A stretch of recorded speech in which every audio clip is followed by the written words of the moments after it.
যুবকটির বাবা বলল, রে সন্তান, তোমার বয়স হয়েছে, বারে বারে আমার দিকে তাকানোর দরকার নাই। তুমি যদি ইসলামকে ভালোবেসে ফেলো, ইসলামের প্রেমে পড়ে যাও, তুমি ইসলাম ধর্ম গ্রহণ করে নিতে পারো, তাতে আমার কোনো বাধা নাই।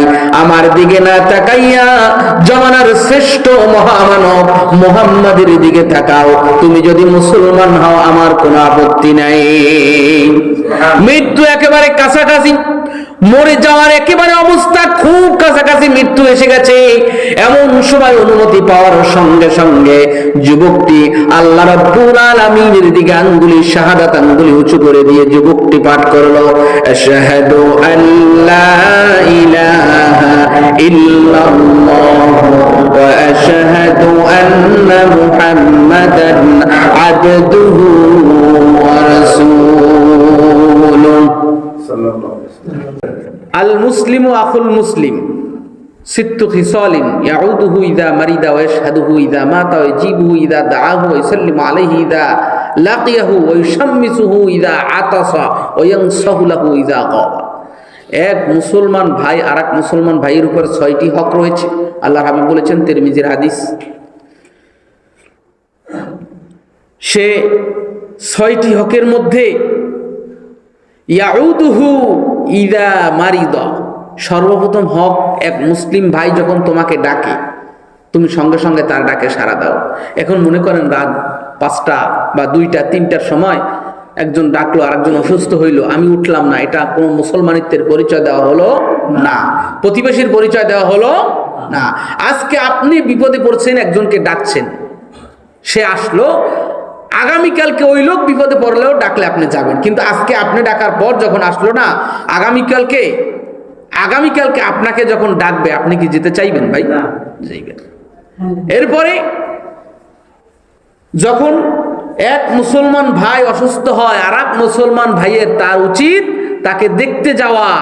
দেখতে গিয়ে আপনি আপনার সাধ্যমতো কিছু হাদিয়া তওবা নিলেন, অথবা তাকে কিছু আর্থিক সহযোগিতা করলেন, আর নাই পারলেন, আপনার উচিত কিছু নাই, আপনি গিয়ে তাকে দেখে তাকে সান্ত্বনা দেওয়া। সুবহানাল্লাহ।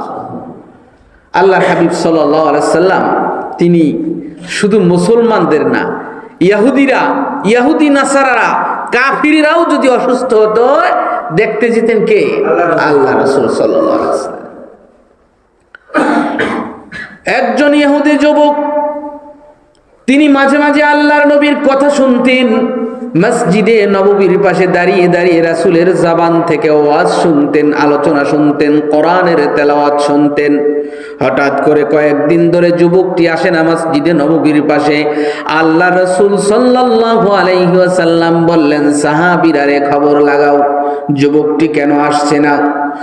খবর পাওয়া গেল লোকটি অসুস্থ রয়েছে, সে কিন্তু মুসলমান নয়, ইহুদির সন্তান, সে কিন্তু মুশরিক, মুসলমান নয়। আল্লাহর হাবিব যখন খবর পেলেন, তাকে দেখতে গেলেন। তিনি যখন দেখতে গেলেন, যুবকটির অনুভূতি আরো বেশি বৃদ্ধি হলো, আরো বেড়ে গেল। আল্লাহর রাসূলের প্রতি আরো ভালোবাসা বেড়ে গেল। এই ভালোবাসার কারণে যুবকটি ইসলাম ধর্ম গ্রহণ করে ফেললেন। বারবার বাপের দিকে চায়, ভয়তে কয়টা যে আব্বা আমি ইসলাম গ্রহণ করুন, বাবার দিকে বারবার চায়। যুবকটির বাবা তার চোখের চাহনি দিকে সে বুঝে ফেললো, আমার ছেলে চাচ্ছে মুহাম্মাদের দলে যাইতে। সুবহানাল্লাহ।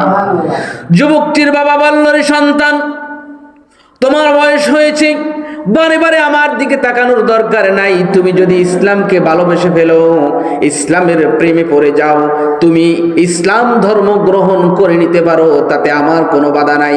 আমার দিকে না তাকাইয়া জমানার শ্রেষ্ঠ মহামানব মুহাম্মাদের দিকে তাকাও। তুমি যদি মুসলমান হও, আমার কোনো আপত্তি নাই। মৃত্যু একেবারে কাছাকাছি, মরে যাওয়ার একেবারে অবস্থা খুব কাছাকাছি, মৃত্যু এসে গেছে। এমন সময় অনুমতি পাওয়ার সঙ্গে সঙ্গে যুবকটি আল্লাহ রাব্বুল আলামিনের দিকে আঙ্গুলি, শাহাদাত আঙ্গুলি উঁচু করে দিয়ে যুবকটি পাঠ করলো, আশহাদু আল্লা ইলাহা ইল্লাল্লাহ ওয়া আশহাদু আন্না মুহাম্মাদান আবদুহু ওয়া রাসূলুহু।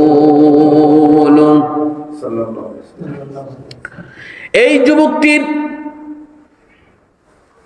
মুসলমান হয়ে গিয়েছে। আল্লাহর হাবিব বললেন, আবু বকর, ওমর, তোমরা কোথায়? তাড়াতাড়ি তার গোসলের ব্যবস্থা করো, দাফন কাফনের ব্যবস্থা করো। যখন গোসল হয়ে গেল, কাপড় পরানো হয়ে গেল, জানাজার জন্য তাকে নিয়ে যাওয়া হচ্ছে জান্নাতুল মুআল্লার দিকে। সেখানে জানাজা হবে। আল্লাহর হাবিব সাল্লাল্লাহু আলাইহি সাল্লাম হঠাৎ করে একটি আওয়াজ করলেন। নবীজি বললেন, কদমতু আলা কদামাইয়া ফি কাসরাতিল মালাইকা। আল্লাহর হাবিব এই শব্দটা উচ্চারণ করলেন, আর রাসূল পায়ের পুরো পাতা দিয়ে হাঁটতেছেন না, পায়ের এই যে গোড়ালি, পায়ের গোড়ালি দিয়ে হাঁটতেছেন। আমরা হাঁটি না, পানি দেখলে একটু পা উঁচু করে হাঁটি। সহিহ বুখারীর বর্ণনা। আল্লাহর হাবিব যখন এরকম হাঁটলেন, হযরত ওমর জিজ্ঞাসা করলেন, ইয়া রাসূলুল্লাহ, ইয়া হাবিবাল্লাহ, আপনি পা কিভাবে কেন এরকম উঁচু করে হাঁটতেছেন, পুরো পা জমিনে ফেলতেছেন না? ইয়া রাসূলুল্লাহ, রহস্য কি? আল্লাহর হাবিব বললেন, কদমতু কদামাইয়া ফি কাসরাতিল মালাইকা। ওমর, শোনো, এই যুবকটির জানাজাকে কেন্দ্র করে আল্লাহ রাব্বুল আলামিন মদিনার জমিনের ভিতরে এত পরিমাণ ফেরেশতা নাজিল করে দিয়েছেন, যেই ফেরেশতাদের চলাচলের কারণে জমিনে পা ফেলার মতো জায়গা নাই। এই যুবকটির ব্যাপারে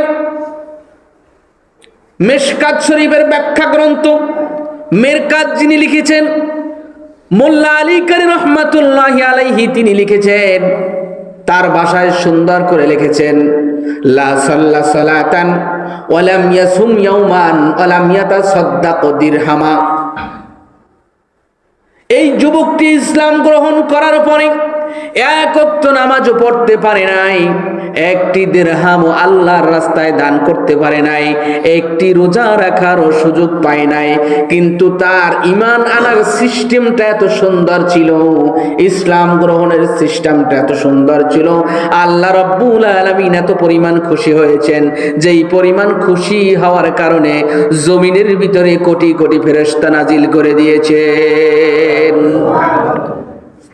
তার যে ইসলামের ভালোবাসাটা, রাসূলকে মহব্বত করার সিস্টেমটা আল্লাহ রাব্বুল আলামিনের দরবারে অনেক ভালো লেগেছে, অনেক পছন্দ হয়েছে, ঈমান আনাটা অনেক ভালো লেগেছে।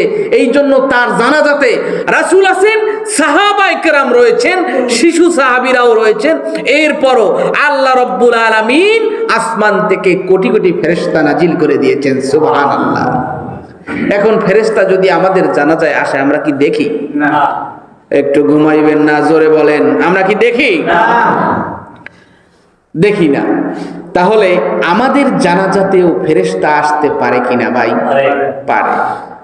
ভালো কাজ করতে হবে। কি করতে হবে? ভালো কাজ করতে হবে।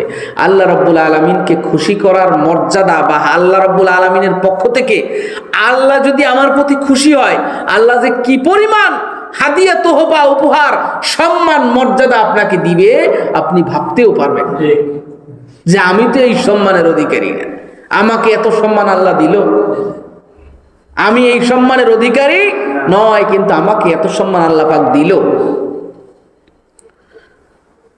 তাহলে আমাদেরকে কি করতে হবে? পাড়া প্রতিবেশী অসুস্থ থাকলে, অসহায় থাকলে, বিপদে থাকলে তাকে কি করতে হবে? খোঁজ নিতে হবে, দেখতে যেতে হবে।